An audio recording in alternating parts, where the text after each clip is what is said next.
सरस्वती नमस्तोभ्यं वरदे कामरूपिणीं विद्यारंभं करिष्यामि सिद्धिर्भवतु मे सदा। नमस्कार, स्वागत है सभी का आपके अपने इस पावन पुनित संस्कृत भाषा वाली क्लास में। कैसे हैं आप लोग? आशा है, विश्वास है सभी स्वस्थ होंगे, मस्त होंगे और व्यस्त होंगे, अपनी अपनी परीक्षा की तैयारी कर रहे होंगे मेरे प्यारे प्यारे विद्यार्थियों। जी, सभी का बहुत स्वागत, वंदन, अभिनंदन।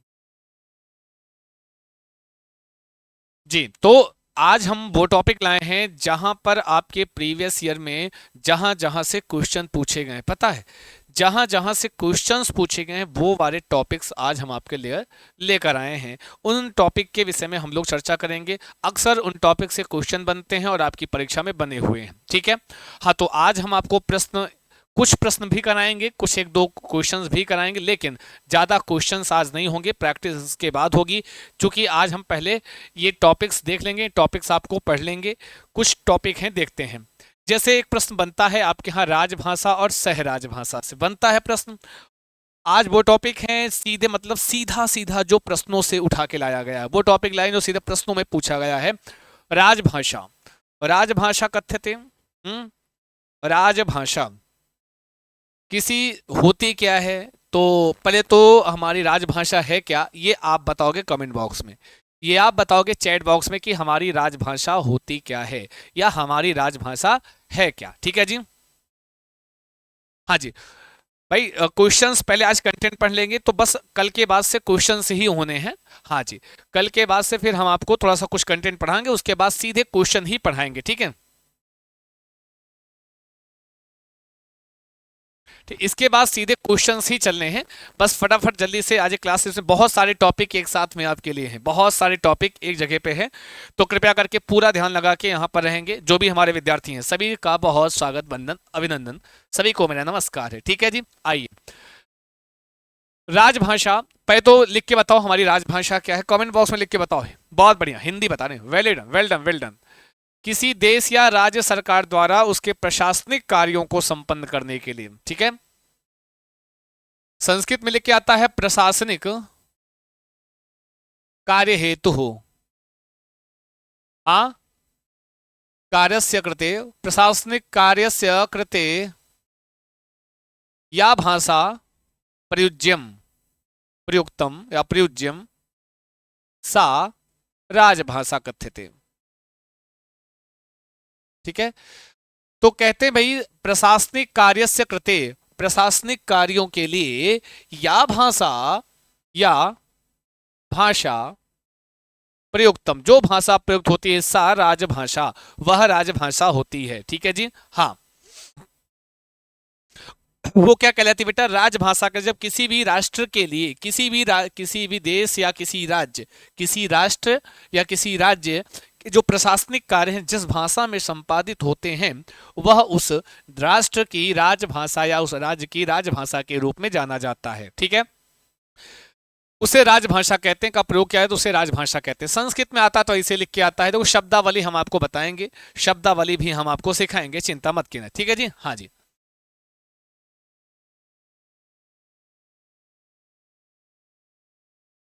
आगे चलें। प्रशासनिक कार्य कृते या भाषा प्रयुक्तम सा राजभाषा कथ्यते। आप समझ, यह भाषा जो है संपूर्ण प्रदेश के अधिकांश जन समुदाय द्वारा, अच्छा, राजभाषा वह होती है जो उस राष्ट्र या उस देश के अधिकांश जन समुदाय द्वारा बोली जाती है, ठीक है। चलिए, आइए, स्वागत है आपका, है जी, स्वागत है, वंदन है, अभिनंदन है, ठीक है। अधिकांश समुदाय द्वारा बोली और समझी जाती है। ये भाषा जो है वो उस राज्य या उस राष्ट्र के अधिकांश जन समुदाय के द्वारा बोली जाती है या फिर समझी जाती है, ठीक है जी। बात समझ रहे हैं? तो जो हमारी राजभाषा होती है वो अधिकांश जन समुदाय से, ठीक है, हाँ, अधिकांश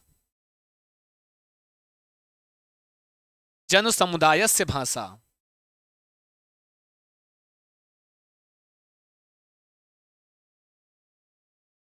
ठीक है, वो क्या है? हमारी राजभाषा है, ठीक है।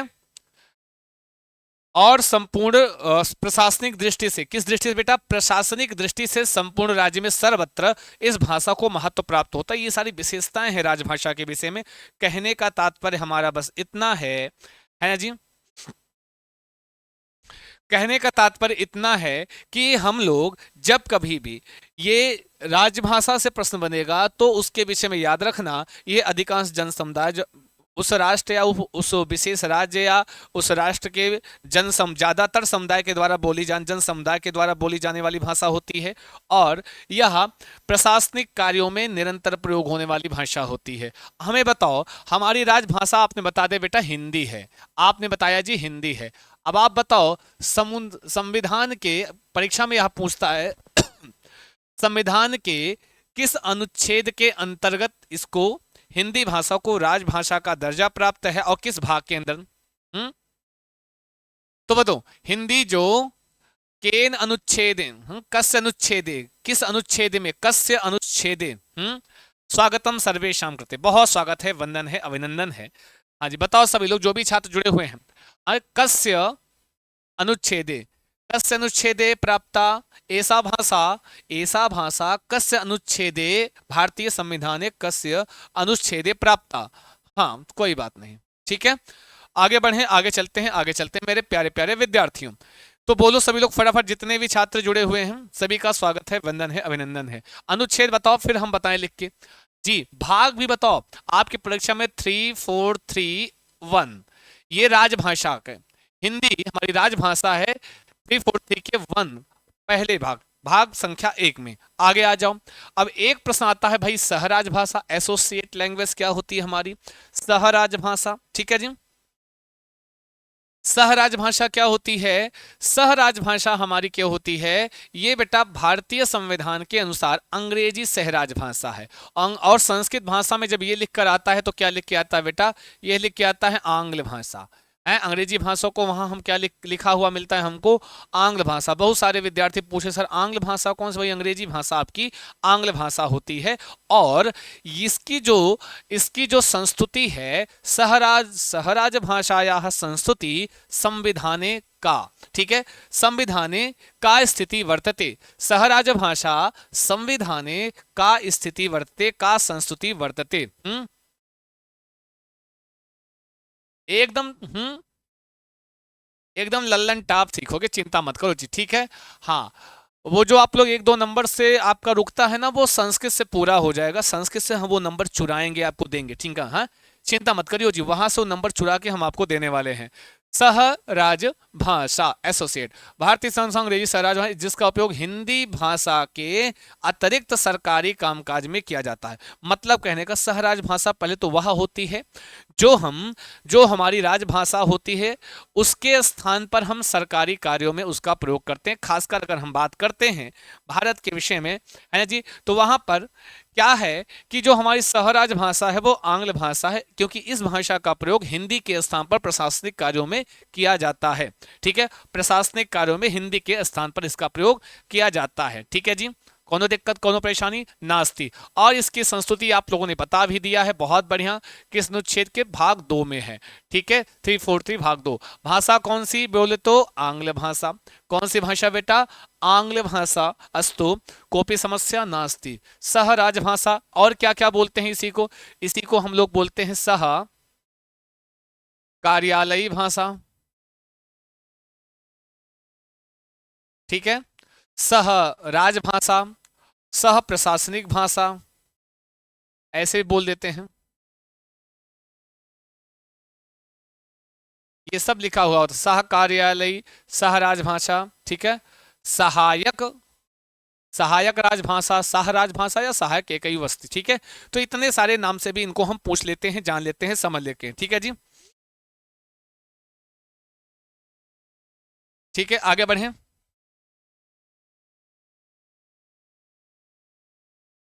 चलो जी,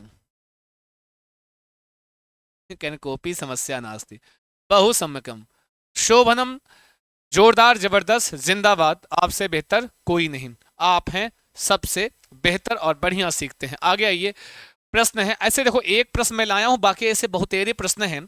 हम जब इसकी प्रश्नों की श्रृंखला कराएंगे तो वहां पे हम कराएंगे, धैर्य रखिएगा।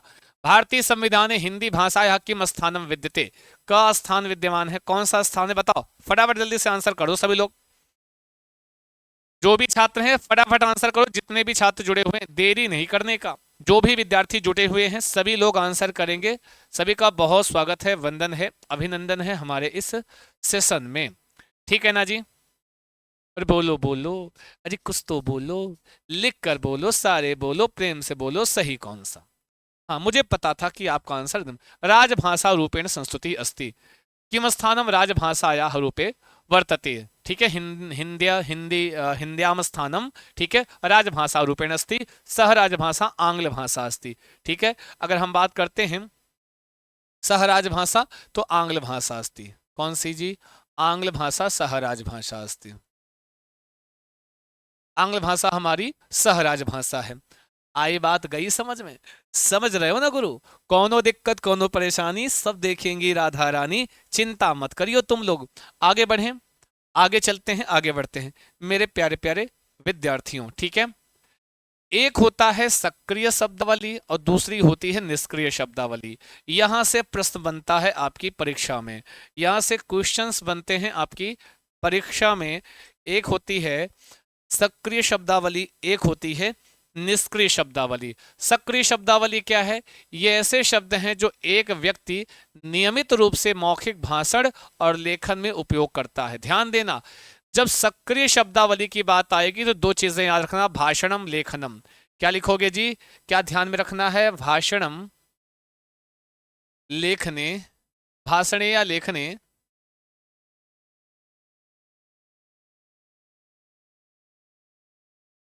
प्रयुक्ता।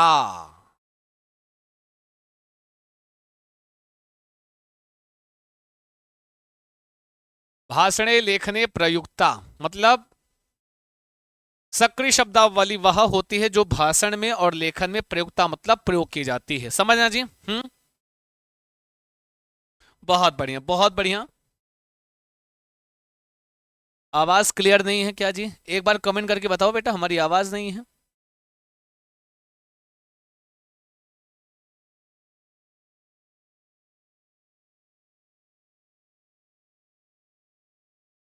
बताओ जी, आवाज क्लियर है हमारी बेटा? जस्ट स्टार्ट हुआ है जी, जस्ट स्टार्ट हुआ। और बताओ सभी लोग,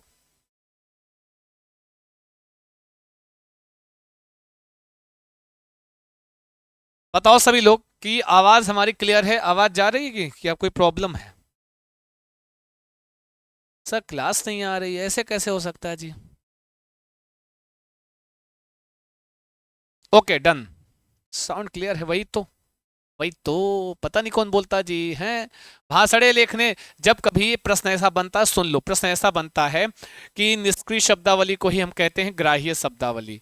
इसी को ही और क्या बोलते हैं बेटा? ग्राह्य शब्दावली। ऐसे सक्रिय है, सक्रिय शब्दावली को और क्या नाम देते हो हम लोग? उत्पादक शब्दावली। क्या? उत्पादक शब्दावली। उत्पादक शब्दावली या सक्रिय शब्दावली। क्या होता है इसमें? हम भाषण, जैसे कोई विषय वस्तु है, ध्यान देना, जैसे कोई विषय वस्तु, कोई प्रश्न कैसे बनता है, कोई विषय वस्तु कोई छात्र पढ़ रहा है, ठीक है, हाँ, कि जैसे कोई विषय वस्तु कोई छात्र पढ़ रहा है, उसको पढ़ तो लेता है, लेकिन वो उसको पढ़ रहा है, पढ़ करके उसको लिख भी ले रहा है, बोल भी ले रहा है। मतलब वह उसका प्रयोग भी, जो पढ़ रहा है, जो समझ रहा है, जो लिख रहा है, वो समझने के साथ साथ उसका वह प्रयोग भी कर लेता है, उसका वह प्रयोग भी कर लेता है। तो इसको क्या कहते हैं? इस प्रकार की शब्दावली को हम कहते हैं बेटा क्या? आपको भाषणे लेखने प्रयुक्ता शब्दावली सक्रिय शब्दावली रूपेण मन्यते अस्तु। हम उसको सक्रिय शब्दावली या उत्पादक शब्दावली के नाम से जानते हैं। प्रश्न में बनता है परीक्षा में कि एक छात्र है, वह पाठ में आए कठिन शब्द को पढ़ लेता है, समझ लेता है, लेकिन उसका वह प्रयोग नहीं कर पाता। आई मीन्स उसका वो लिखने में और भाषण में प्रयोग नहीं कर पाता है। तो बताओ वो कैसी शब्दावली है? समझ ले रहा है, लिख और बोल नहीं पा रहा है, या उसका प्रयोग नहीं कर पा रहा है, तो क्या नाम दोगे? निष्क्रिय शब्दावली, या फिर आप माफ कीजिएगा, लेखने भाषण, माफ कीजिएगा, समझ ले रहा है और लिखने और भाषण में प्रयोग कर ले रहा है। वो लिखने में भी प्रयोग करता है, बोलने में भी। अगर कर ले रहा है तो वह सक्रिय शब्दावली या उत्पादक शब्दावली के नाम में जाना जाता है। ठीक है जी, हाँ जी,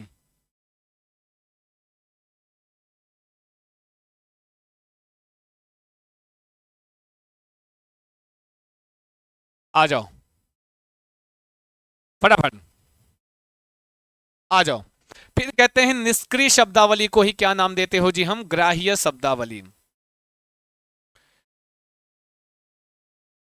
ये बहुत ही महत्वपूर्ण कक्षा है, आप सबके लिए पूरी क्लास में बने रहना।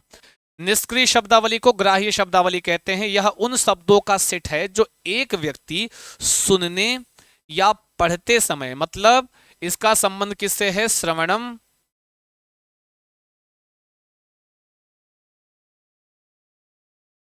और पठनम से। श्रवणम और पठनम से इसका संबंध है। किससे संबंध है बेटा? श्रवणम और पठनम से संबंध है। तो निष्क्रिय शब्दावली या ग्राह्य शब्दावली वह होती है जिसको हम, जैसे कोई विषय वस्तु है, कोई शब्द है, उसको हम सुनकर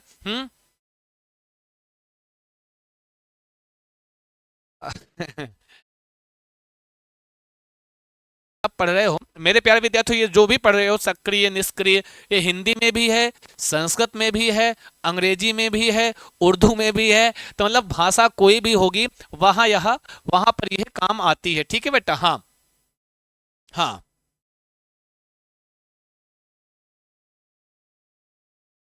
आइए आगे। आगे ये समझ गए ना? जब कभी किसी कठिन शब्द है, उस कठिन शब्द को हमने सुना, सॉरी पढ़ा, और पढ़ करके या सुन करके इसको समझ लिया, लेकिन उस जो कठिन शब्द है समझ तो लिया, लेकिन हम उसका प्रयोग नहीं कर पा रहे हैं। समझ लिया, प्रयोग नहीं कर पा रहे हैं, तो निष्क्रिय शब्दावली होगी या ग्राह्य होगी। अगर हम समझ भी लिए, लेकिन उसका हम अपने भाषण और लेखन में प्रयोग भी कर ले रहे हैं, तो वो सक्रिय शब्दावली होगी। इस तरीके से प्रश्न परीक्षा में आपके पूछे गए हैं। अब देखो बेटा, सहपाठी प्रतिपुष्टि, सुना है ना जी इसको? समझ ना जी? सहपाठी प्रतिपुष्टि। हम आपसे मिलते रहेंगे किसी न किसी रूप में, चिंता मत करो। सहपाठी प्रतिपुष्टि तुम भगाओगे भी तो हम नहीं जाने वाले। चलते रहो, बढ़ते रहो, पढ़ते रहो। बताओ सभी लोग,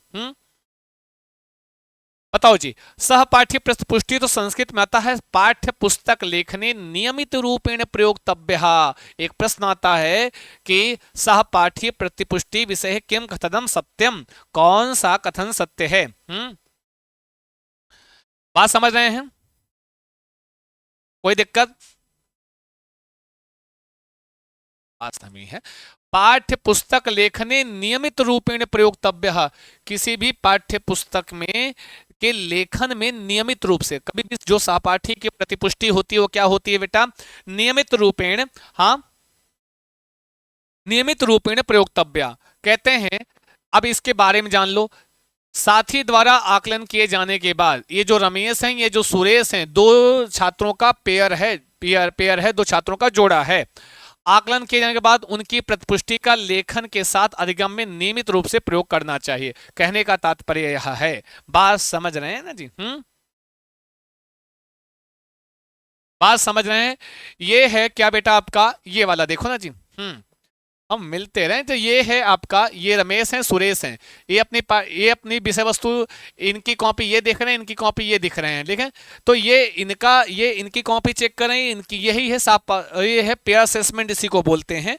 और यही पेयर असेसमेंट करने के बाद जो इनके में कमियां हैं या जो भी चीजें हैं, ये प्रतिपुष्टि के रूप में इनको देता है, वो इनको देते हैं।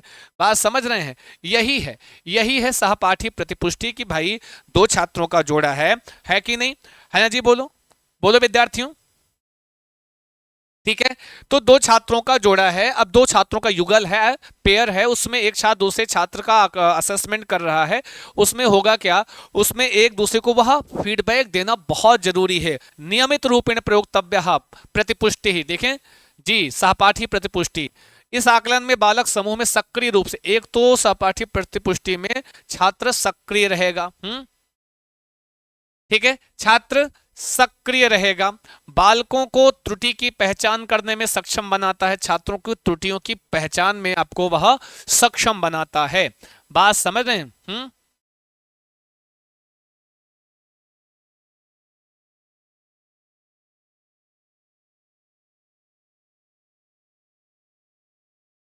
परेशान मत होइए आप लोग, ठीक है।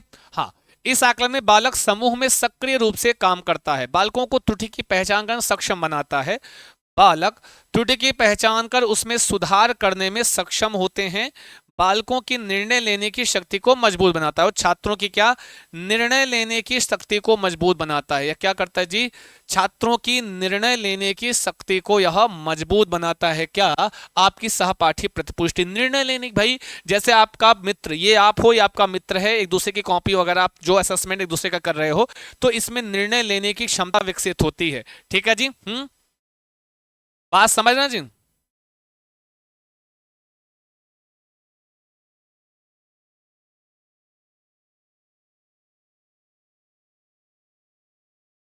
अरे, आ जाओ, आ जाओ, आ जाओ, आ जाओ। स्व आकलन इसी में एक होता भैया, स्व आकलन, प्रयोग नहीं, स्व आकलन इतना। अच्छा, अपना स्व आकलन, स्व मतलब स्वयं का, आकलन मतलब आकलन, और कौन करेगा स्व आकलन, कौन करता है, स्वयं छात्र अपना आकलन करता है इसमें, ठीक है। और उसका तरीका क्या, सबसे बढ़िया तरीका क्या होता है स्व आकलन का, तो आपने देखा होगा, पढ़ा होगा कि भाई हमने पढ़ाया था कि आपको पोर्टफोलियो पढ़ाया है ना, पोर्टफोलियो है जी, संचयनी जिसको कहते हो, पत्राधानम जिसको कहते हो, संविभाग जिसको कहते हो, है कि नहीं। तो वहां पर छात्र अपना खुद का स्वयं का पोर्टफोलियो देखकर वह स्वयं का पोर्टफोलियो देख करके अपना आकलन सबसे बढ़िया तरीके से कर सकता है। क्यों? क्योंकि जो पोर्टफोलियो होता है वो छात्रों के समस्त व्यवहार का लेखन होता है। ठीक है जी।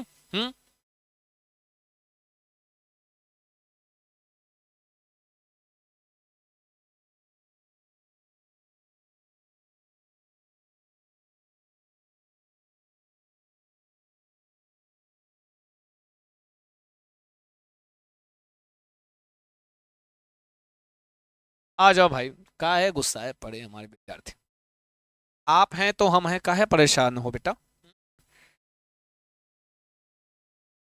अभी रुको, तुम लोगों को हम चाय पिलाते हैं, रुको रुको, गुस्साए पड़ो, तुमको हम चाय पिलाते हैं, रुको, अब रुको।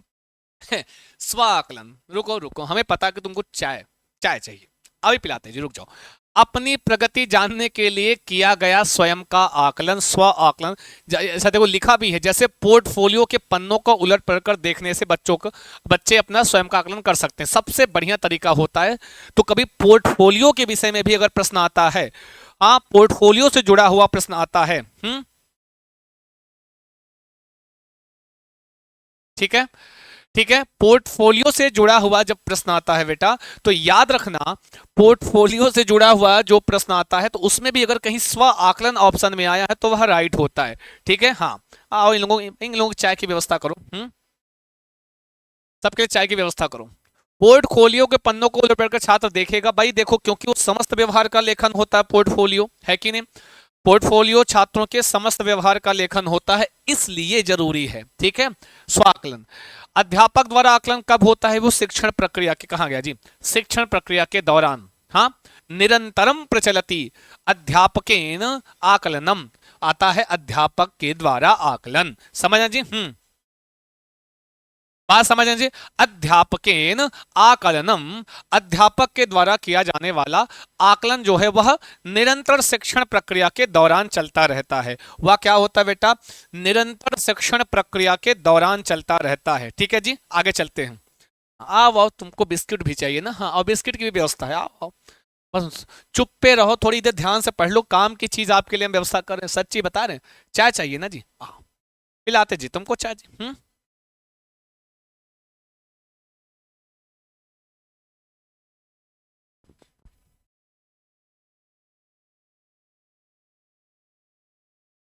ठीक है, आइए जी, त्रुटि, त्रुटियों से प्रश्न बनेगा तो क्या सही करोगे, इधर आओ।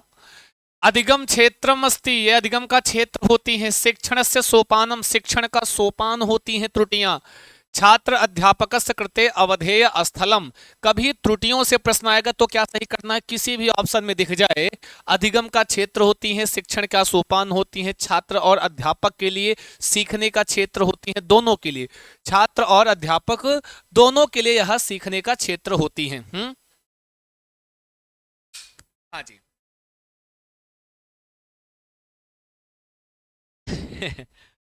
कोई कह रहा है सर एग्जाम के दिन अपना दिमाग हमको दे दीजिएगा, उसके बाद लौटा दूंगी। ठीक है, आ जाना पक्का। हम दो चार दिमाग अपना जो है इसके कई भाग कॉपी करा करा के हम अपने दिमाग का कॉपी करा करा के हम भी स्टोर करके रख रहे हैं। हाँ, तो जब आपको आवश्यकता हो आ जाइएगा, आप सबको दे देंगे, ले जाना। वापस करना ना करना, हम कॉपी करा के दे रहे हैं तुम लोगों को। ठीक है, आ जाओ, आ जाओ, मुस्कुराइए एक बार सभी लोग। जितने छात्र देख रहे हो, एक सुंदर सी प्यारी सी स्माइली भेजिए, सारे के सारे विद्यार्थी। हाँ, आई नो, मैं समझता हूँ जी सुषमा जी, कोई बात नहीं, आई नो, मैं बहुत अच्छा समझ, लेकिन प्लीज एक बार सुंदर सी पूरा चैट बॉक्स स्माइली से भर दो सब लोग जी। अधिगम क्षेत्रम अस्ति, कभी लिखा हो त्रुटियों से तो यह अधिगम का क्षेत्र है, शिक्षण का सोपान है, छात्र और अध्यापक दोनों के लिए सीखने का क्षेत्र होता है।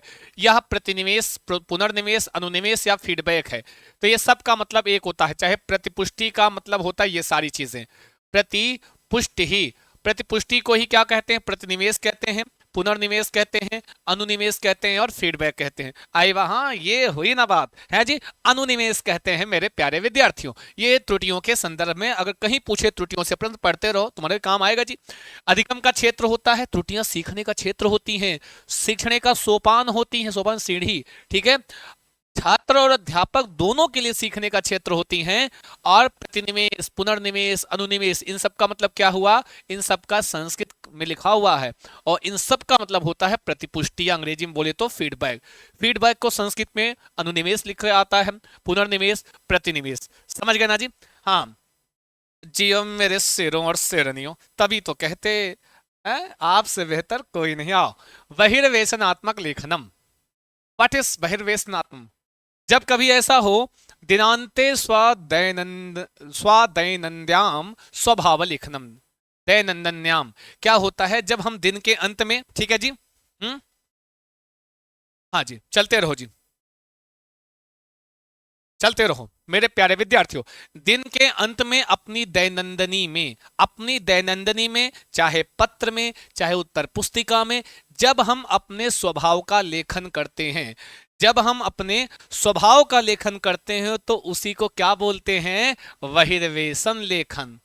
पढ़ाया है मैंने, बताया है कि जब किसी के स्थान पर स्वयं को रख करके हम अनुभव करके अपने अनुभव लिखते हैं, तो वही है, हाँ, आपका बहिर्वेशन। वो इसी को कहते हैं बाह्य कलन लेखन। कितने नाम है ये जानते रहो।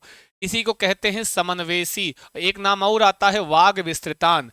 और क्या पूछा गया, ये सारे प्रीवियस सेट से निकाल निकाल के छांट छांट कर लाया हूं तुम्हारे लिए। इसी को वाग विस्तृतान कहते हैं। एक सबका मतलब एक ही होता है, एक्स्ट्रापोलेटिव, ठीक है। बहिर्वेशन, बाह्यकरण और समन्वेशी वाग विस्तान सबका मतलब एक होता है, मेरे मेरे प्यारे प्यारे। शुक्रिया, बहुत धन्यवाद जी। आप सब अच्छा पढ़ते हो तब हम अच्छा पढ़ा पाते हैं, ऐसा कुछ नहीं है, आप हैं तो हम हैं, आपके होने से हम हैं, है कि नहीं। चलो जी, आगे चलते हैं। एक आता है ऊर्ध्व अधः श्रवण का, टॉप डाउन बॉटम, हमने स्पेशल आपको पढ़ाया भी है, स्पेशल इसकी हमने क्लास भी ली है, वो भी देखना। और ये भी देखो है जी। ऊर्ध्व अधः श्रवण कार्यम किम अस्ति, ऊर्ध्व अधः श्रवण कार्य क्या है, सारांश का निर्माण होता है, संदेश का श्रवण होता है, पूर्व अनुमान होता है, निगमन होता है, संक्षिप्तीकरण होता है, मुख्य विचार को सुनना, बहिर्वेशन प्रश्न। तो ये इसको नोट करो, सबसे ज्यादा इंपॉर्टेंट पूर्व अनुमान या अनुमान, बहिर्वेशन प्रश्न और संक्षिप्तीकरण और मुख्य विचार को सुनना। ये किसके उदाहरण हैं, ऊर्ध्व अधः, ऊर्ध्व अधः। और ऊर्ध्व अधः जो प्रक्रिया होती है वह जटिल से सरल चलती है। हाँ, जटिल से सरल की ओर चलती है, जटिल से सरल की ओर। ऊर्ध्व अधः को एक नाम से क्या जानते हो, अधोगामी कहते हैं। इसी को क्या बोलते हैं बेटा, अधोगामी कहते हैं। क्या बोलते हैं, इसी को हम अधोगामी प्रक्रिया कहते हैं, अधोगामी। ठीक है, बाकी ये हमने डिटेल किया है, वहां भी देख लेना तुम लोग जी, है जी।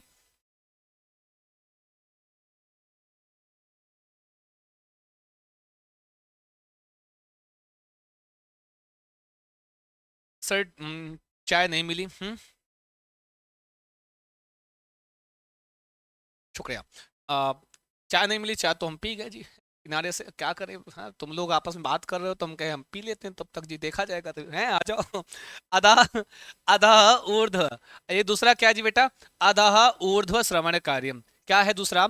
अधः ऊर्ध्व श्रवण कार्यम। अधः ऊर्ध्व श्रवण कार्य क्या होता है? इसका सबसे बड़ा उदाहरण श्रुतलेख होता है और बहुविकल्पीय प्रश्न है जी।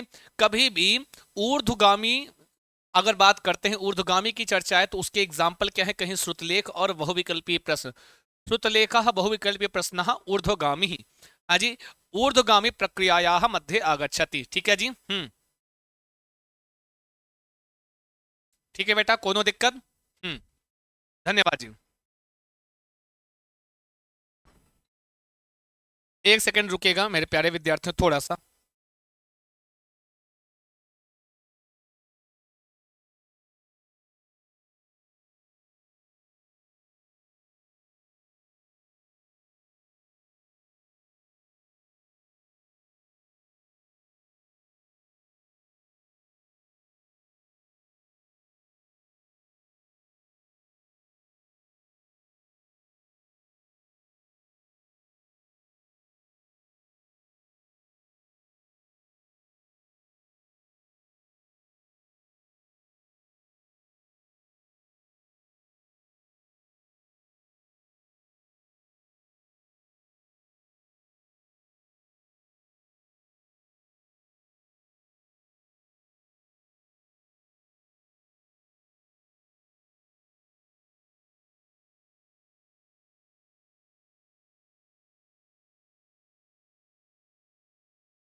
सॉरी, सॉरी आ जाओ। सॉरी सॉरी डियर स्टूडेंट्स, थोड़ा सा आवश्यक कार्य था, आवश्यक फोन था हमारा एक्चुअली। ठीक है, आवश्यक फोन था जी। आइए जी, रचनावाद। देखिए जी, रचनावाद की बात, कंस्ट्रक्टिविज्म की बात करते हैं। आवश्यक कार्य था, आवश्यक फोन था हमारा। शिक्षण सिद्धांत रूपेण मन्यते। एक जो रचनावाद है उसको हम किस शिक्षण के सिद्धांत के रूप में मानते हैं? तो कहते हैं बालाह पूर्व ज्ञान संयोगेन शिक्षयन्ति। जब भी हम कंस्ट्रक्टिविज्म की बात करते हैं, सृजनात्मकता की बात करते हैं, रचनात्मकता की बात करते हैं, तो छात्र के मूल विचार की बात करेंगे। समझो, हम छात्र के मूल विचार के, उनकी मौलिक अभिव्यक्ति की बात करेंगे। हम छात्र के मौलिक अभिव्यक्ति की बात करते हैं। हम क्या किसकी चर्चा करते हैं बच्चा? छात्र की मौलिक अभिव्यक्ति की बात करते हैं, छात्र के मूल विचार की बात करते हैं। वो क्या होता है? जैसे आपकी हम रचनात्मकता की बात करते हैं। बात समझ गए जी? नहीं, आवश्यक थोड़ा सा कार्य था। ठीक है जी, चलते हैं, शुरुआत करते हैं। इसके लिए क्षम्यताम। ठीक है, क्या होता है? जैसे किसी विषय का आपका पहले से पूर्व ज्ञान है, आपने जैसे कोई कहानी सुनी सुनी, कहानी को सीखा, जाना, आपने सुना, सुन करके उसको समझा, वो उसका पूर्व ज्ञान है, वो उसका पूर्व ज्ञान है। और उसी कहानी का अनुभव, उसी पूर्व ज्ञान को प्रयोग करते हो, आप अपनी एक कहानी का निर्माण कर रहे हो। तो एक अपने ओन थॉट्स, अपने अपने विचार, मूल मौलिक शब्द जो आता है, मूल और मौलिक शब्द अपने ओन थॉट्स प्रयोग करके जो नए विचार आप लिख रहे हो, नया विचार जो निर्माण कर रहे हो, वही रचनावाद है। इसमें क्या होता, पूर्व ज्ञान संयोगेन शिक्षयन्ति, बालक इसमें पूर्व ज्ञान का प्रयोग करते हुए ही सीखता है। बात समझ रहे हैं जी? जी अच्छा अच्छा, thank you thank you, P लिया जी चाय में। आ जाओ बेटा, ठीक है, बहुत ध्यान से समझिएगा, महत्वपूर्ण कक्षा है। अनुभव आश्रित योग्यता इसी में आती है। क्या होती है अनुभव आश्रित योग्यता? अनुभव आश्रित योग्यता कहते किसे हैं? जो अनुभव आश्रित योग्यता होती है, छात्र पाठ के शेष भाग को स्वतः अनुमान से कहता है। जैसे एक कहानी है, सुनो, एक शिक्षक है, वह एक छात्र को एक कहानी, एक कथा पढ़ने के लिए दिया, और ये आधा आधा पाठ वो छात्र ने पढ़ लिया, आधा पाठ वो फिर किताब ले लिया। शिक्षक ने कहा कि जो आधा पाठ या आधा लेसन जो आपने पढ़ा है, उसी के आधार पर आपको आधी जो कहानी बची है उसको पूरा करना है।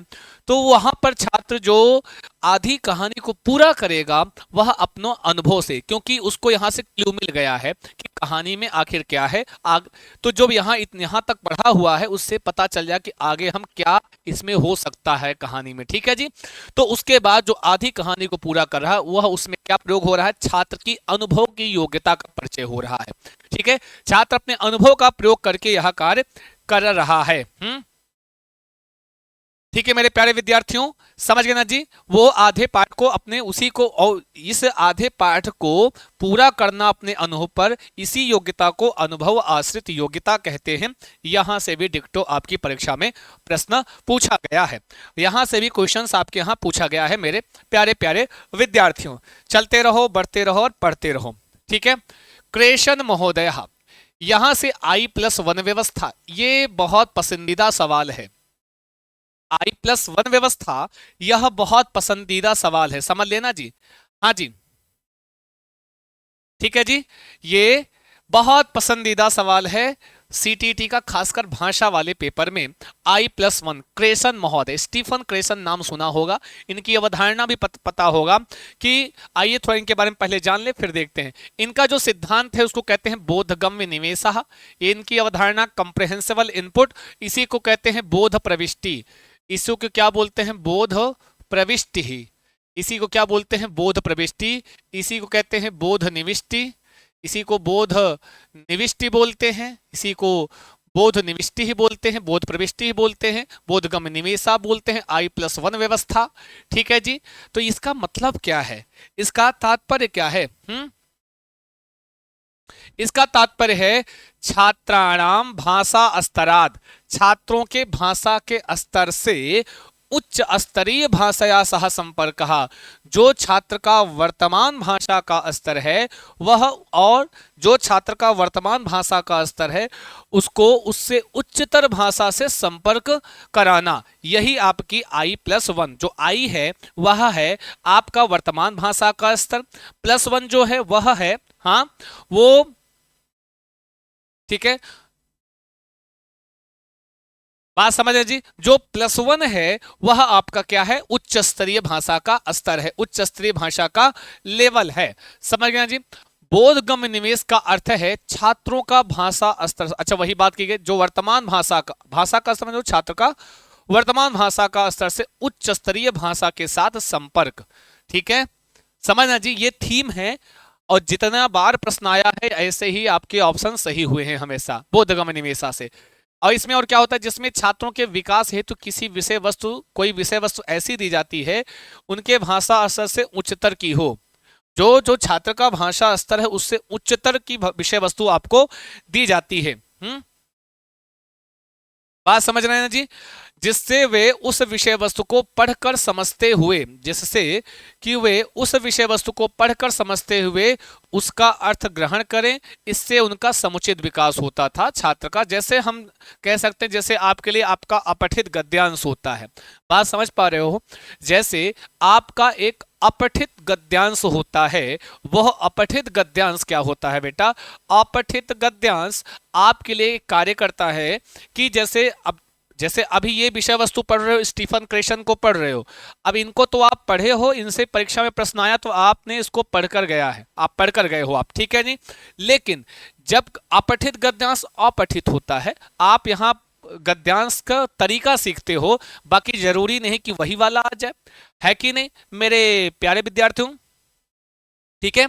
तो जो वो अपठित गद्यांश आपके लिए क्या हुआ, जो आपका वर्तमान भाषा का स्तर है, तो वो आपसे थोड़ा सा उच्चतर भाषा का स्तर, उससे आप संपर्क करते हो, ठीक है ना बेटा, कोई दिक्कत? बात समझना जी, तो कर लो सारे सही, कोनो दिक्कत कोनो परेशानी सब देखेंगी राधा रानी, चिंता मस्त, चिंता मत करियो जी। आगे चले, छात्रों को परीक्षा या कक्षा जी ये अच्छा लिखा भी है, अपठित गद्यांश दिए जाते हैं जिसके प्रश्नों के को उन्हें हल करना होता है। ये जो उनके प्रश्नों को आप ढूंढ ढूंढ के हल करते हो, वही इसका उदाहरण है स्टीफन क्रेशन का I+1 व्यवस्था का। ठीक है जी, I+1 व्यवस्था का यही उदाहरण है बोधगम्य निवेश।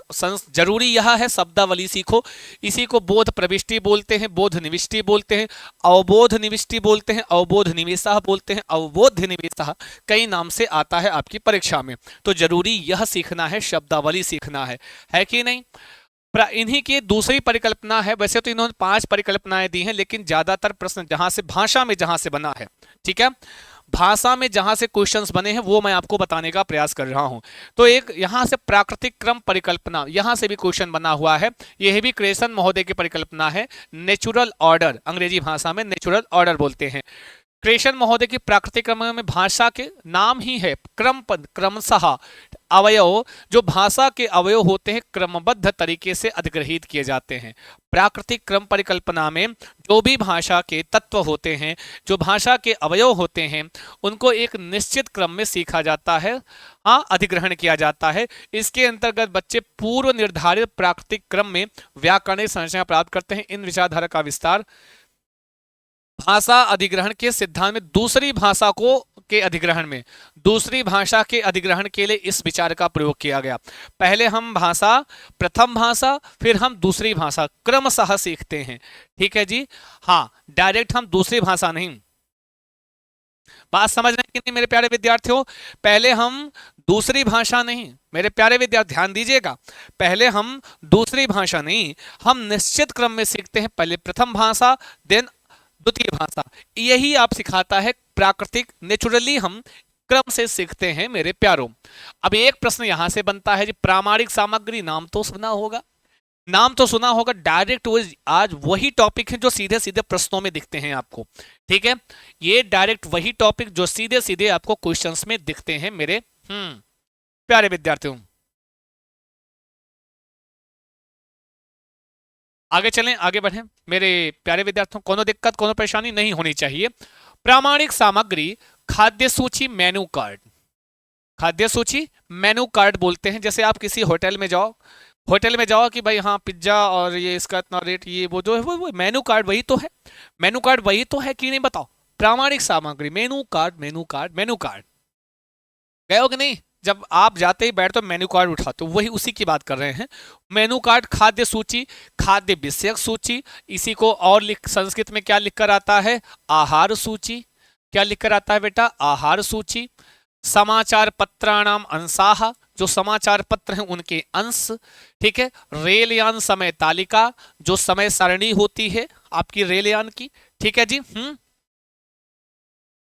ठीक है जी, जो रेलयान की समय तालिका, समय सारणी होती है उसकी बात करते हैं। ये भी किस में आती है, प्रामाणिक सामग्री में आती है।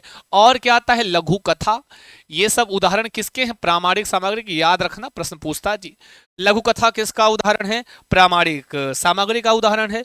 और आगे चलें, और आगे बढ़ते हैं, तो और क्या होता है बेटा, प्रामाणिक सामग्री का एग्जाम्पल खाद्य सूची, समाचार पत्र, अंश, रेलयान, समय तालिका, लघु कथा। और क्या है बेटा, और बोलो बोलो, कुछ तो बोलो, लिखकर बोलो, सारे बोलो, प्रेम से बोलो, है जी, पढ़ते रहो बढ़ते रहो, ठीक है जी।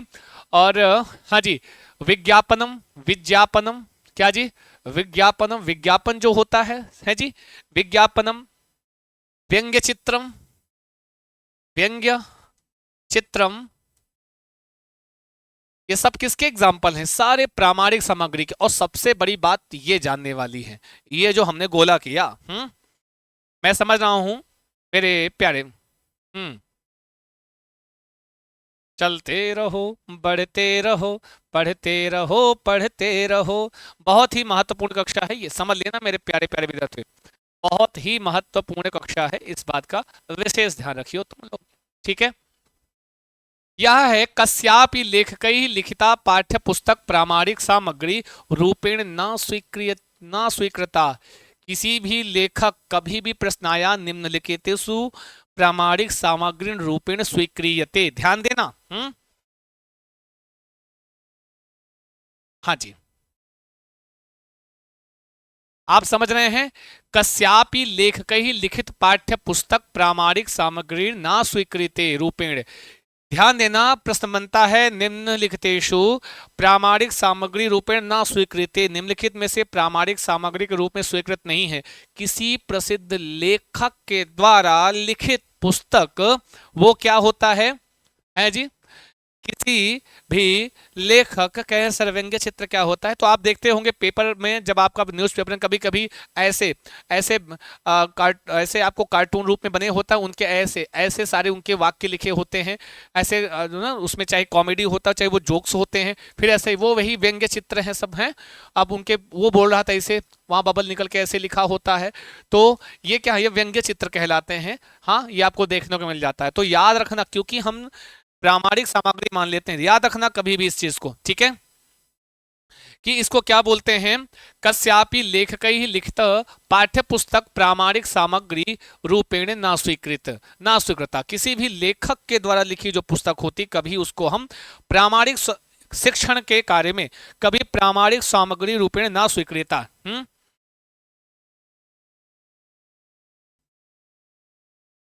आ जाओ जी। ठीक है, आपको शायद नहीं पता कि बहुत ये सारे डायरेक्ट आपके क्वेश्चन से टॉपिक उठाकर लाए हैं हम। डायरेक्ट क्वेश्चन से टॉपिक है। ठीक है जी, डायरेक्ट टॉप जो क्वेश्चंस प्रीवियस ईयर के वहां से उठा के कि किस टॉपिक से क्वेश्चन पूछा, वही वाले टॉपिक पढ़ा रहा हूं। अंग संचरण मूलका शब्दाह। ये अंग संचरण मूलका काइनेटिक। हाँ, तो इसको क्या बोलते हैं? ये क्या चीज होता है? इसका भाव आपको मैं समझे, ये अगर कहीं आए इसका मतलब क्या समझोगे? अंग संचरण मूलक, यह संस्कृत में लिखा हुआ मिले तो आप उसको क्या समझोगे? ये बताओ मेरे प्यारे विद्यार्थियों। ठीक है, हाँ, क्या क्या समझोगे इसको? कि भाई शिक्षक कथा पात्राणाम अनुकृति विधातुम भाव भंगिमया शारीरिक मुद्रा च प्रयुक्ते स्वछात्राणाम अनुकर्तुम निर्दिशति। क्या होता है इसका भाव समझो। के अंग संचरण मूलकः कहा अस्ति। यह वह होता है जैसे कोई शिक्षक है, किसी कथा कहानी को पढ़ रहा है। ठीक है, जैसे किसी कथा कहानी को कोई शिक्षक पढ़ रहा है या छात्र को पढ़ा रहा है, तो उस समय क्या होता है? उस कहानी में जो भी भाव भंगिमा जिस अनुकृति का हो सकता है, उसमें किसी क्रोधित होने का या हंसने का, इस प्रकार का कोई संवाद आ रहा हो, तो उसी के आधृत्य, उसी के अनुसार अनुकृति को विधातुम कर, उसी प्रकार की अनुकृति का प्रयोग करते हुए उसी तरह वह भी करे और छात्रों को उसी भाव भंगिमा के साथ पढ़ने का निर्देश देता है। तो इस प्रक्रिया को अंग संचरण मूलक कहते हैं। आप समझ रहे हैं जी? बात समझ रहे हैं मेरे प्यारे विद्यार्थियों? अनुकृतिम विधातुम भाव भंगिमया शारीरिक मुद्राचा प्रयुक्ते स्वछात्राणाम निर्दिशति। अस्तु, बात समझ रहे हैं जी? हाँ जी, बिल्कुल सही कहा है। बिल्कुल, वेल डन। ऐसे ही पढ़ना चाहिए आप लोगों को। थोड़ा सा रिलैक्स मोड में आओ। अनुतानम एक आता है जी, अनुतानम। अनुतान क्या होता है? अनुतान क्या होता है बताओ? अनुतान, अनुतान क्या होता है जी? अनुतान, अनुतान, अनुतानम संस्कृत में आ गया अनुतानम, तो इसका मतलब क्या समझोगे? आइए बताते हैं। आया हुआ ये सब हम, ये जो शब्दावलियां हैं वहीं से लेकर आए हैं, प्रीवियस ईयर के क्वेश्चन से ढूंढ ढूंढ के आपके लिए लाया हूं। ये सारी चीजें वहीं से आई हैं, ध्यान देना जी। सारी वहीं से आई हैं। स्वराघातस्य आरोहणम अवरोहणम। स्वर के आघात का आरोहण और अवरोहण, स्वरों का उतार चढ़ाव, यह मुख्यतया पद्य और कविता शिक्षण या नाटक संवाद में किया जाता है। यह अनुतान होता है जो स्वर का उतार चढ़ाव होता है ना। जैसे सोहर गाती हैं महिलाएं गांव में, है कि नहीं? तो वहां गजब का उतार चढ़ाव उनकी उनकी वाणी में देखोगे, है कि नहीं? वैसे जब कोई कविता पढ़ते हो तो वहां पर भी स्वरों का उतार चढ़ाव आपको दिखता है। कहते हैं ना, जैसे याच्या मोघा वरमधि गुणे नाधमे लब्ध कामः। याच्या मोघा वरमधि गुणे नाधमे लब्ध कामः। ये क्या है? ये जो उतार चढ़ाव स्वर का और मेघदूत की लाइन है, बड़ा अच्छा है जी। तो इसको अनुतान कहते हैं, इसी उतार चढ़ाव को, है कि नहीं? और कभी पूछे अनुतान का प्रयोग सबसे ज्यादा कहाँ होता है? तो स्वरों कहाँ पर? कविता शिक्षण में या फिर नाटक शिक्षण में? कविता शिक्षण में या फिर नाटक शिक्षण में इसका प्रयोग ज्यादा होता है। ठीक है। अनुतानम इत्यस्य अर्थः किम? स्वराघातस्य आरोहणम अवरोहणम चा। ठीक है जी। समुचित लय गति का ध्यान रखते हुए विषय वस्तु को कहा जाता है अनुतान के माध्यम से। आई बात गई समझ में मेरे प्यारे प्यारे विद्यार्थियों? हैं जी। चलते रहो, बढ़ते रहो, पढ़ते रहो। हैं जी। किसी ने कहा सर वो आपके पियाजे साहब भी आते हैं। आते। स्कीमा संस्कृत में क्या सीखना क्या है आपको? स्कीमा को संस्कृत में लिखा हुआ आता है तो क्या लिखा हुआ था? विवरणिका। क्या लिखा हुआ आया है? विवरणिका। क्या लिखा हुआ आता बेटा? विवरणिका लिखा हुआ आता है। मेरे प्यारे प्यारे विद्यार्थियों, नोट कर लो जी। संस्कृत में क्या लिखा हुआ आया है? विवरणिका बोलते हैं। विवरणिका, विवरणिका संस्कृत में संस्कृते विवरणिका कथ्यते। पूर्व अर्जित ज्ञानेन पाठ स्थित सूचनाम संयोजनम। ठीक है। जो पूर्व अर्जित आपका पहले से अर्जित जो ज्ञान है और जो सामने आपकी पाठ्य वस्तु है उससे पूर्व अर्जित ज्ञान को संयोजित करना ही स्कीमा होता है। जहां पर वह पूर्व ज्ञान है उसको स्कीमा कहते हैं। वातावरण द्वारा अर्जित संपूर्ण ज्ञान का संगठन ही स्कीमा है जो आपके मस्तिष्क में रहता है। बात समझ गए? हाँ, तो स्कीमा स्कीमा जी। ये संस्कृत में लिखा हुआ आया है, विवरणिका बोलते इसको जी। संस्कृत में क्या बोलते इसको? संस्कृत भाषा में इसको हम विवरणिका बोलते हैं। बात समझ गए ना जी? कोनो दिक्कत कोनो परेशानी सब देखेंगी राधा रानी, चिंता मास्तु। मेरे प्यारे विद्यार्थियों, तो आज के लिए इतना ही रखते हैं। ठीक है। आज के लिए इतना ही रखते हैं, फिर मिलते हैं आपसे नेक्स्ट वीडियो में। तब तक के लिए लेते हैं आपसे विदा। नमस्कार, शुभम भूयात, मंगलम भूयात, all the best. Thank you so much. कल मिलते हैं फिर आपको। Thank you so much everyone. बहुत बहुत शुक्रिया, बहुत बहुत धन्यवाद for your exam. All the best. Thank you so much. अगर आपको कोई समस्या हो तो आप पूछ सकते हैं। हाँ मेरे प्यारे विद्यार्थियों, तो क्यों छात्रों, बस आज के लिए इतना ही रखते हैं, फिर मिलते हैं हम लोग नेक्स्ट वीडियो में। ठीक है। तो बाकी ठीक है, सभी छात्रों को बहुत स्वागत है। और जाते जाते आपको क्या करना है? जाते जाते आपको सेशन को लाइक करते हुए जाना है और शेयर करते हुए जाना है। ठीक है। ये कार्य आपको कर देना है। ठीक है बेटा।